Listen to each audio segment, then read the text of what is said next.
When I came across the G60 Kickstarter earlier this year, it seemed like a no-brainer.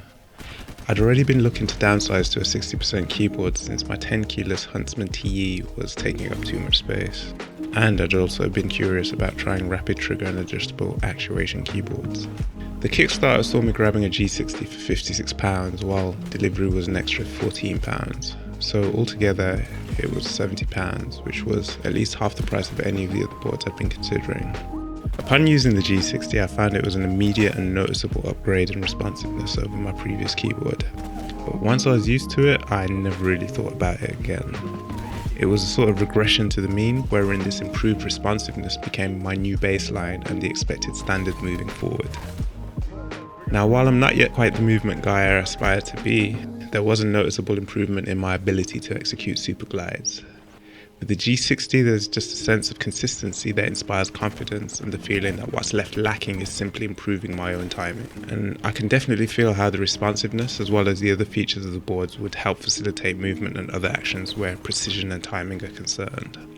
I haven't consciously made much use of rapid trigger yet, and my actuation customizations have been somewhat of a set and forget affair, but even at this point it's clear that they should be standard features on any new modern gaming keyboard. And now that I think about it, the G60 has wholly removed the keyboard from my consciousness as a point of consideration for improvement. I may still want or be interested in other boards, but I no longer need them. Plus, I don't think I'm currently skilled enough to take advantage of the possible millisecond or 0.mm improvements some of the other boards may possibly have over the G60. And more substantially than that, it's because the G60 is just a good keyboard in itself. That said though, as much as I'm enjoying the extra space afforded by the 60% layout, I do still find myself missing the arrow keys. So as a workaround, I remapped my right shift, function, menu and control keys into arrow keys, and that resolved one of my biggest problems with the 60% layout. But then I found I was unable to remap the function key, as I'd wanted to put that on my right alt key. And even as I'm editing this video, I'm having to use my huntsman as I'm unable to remap one of the keys that keeps my workflow flowing. So key remapping has been disappointingly hit or miss, forcing me to keep my old keyboard around just for productivity.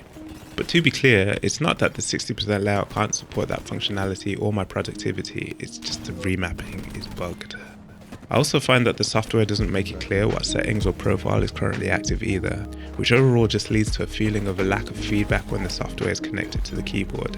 Outside of that though, the Antler web software is generally competent, even if it can leave you wanting in some areas. For my final thoughts, I'd definitely recommend the G60. Right now it's currently around £100 or so on AliExpress, and it's definitely worth picking up, as it's a great way into the rapid trigger custom actuation landscape. And even if you're just a casual gamer, the improvement is noticeable enough and worth it coming from regular mechanical and optical keyboards. On top of that, the typing experience is rather pleasant and it performs well even just as a general keyboard. So while the G60 and the new wave of rapid trigger keyboards won't make you a better player, they will free you of a potential bottleneck within the chain of potential performance constraints and should be standard in any gaming setup. Yeah. Fuck, I'm white. Oh my gosh, Left on one. One on roof. Roof.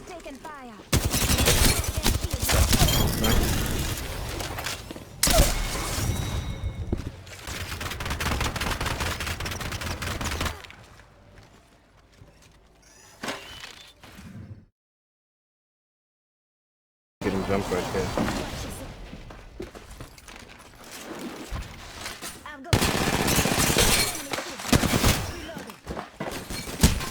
Come in. You know what to do this to you. Reloading. This won't hurt. Hold on.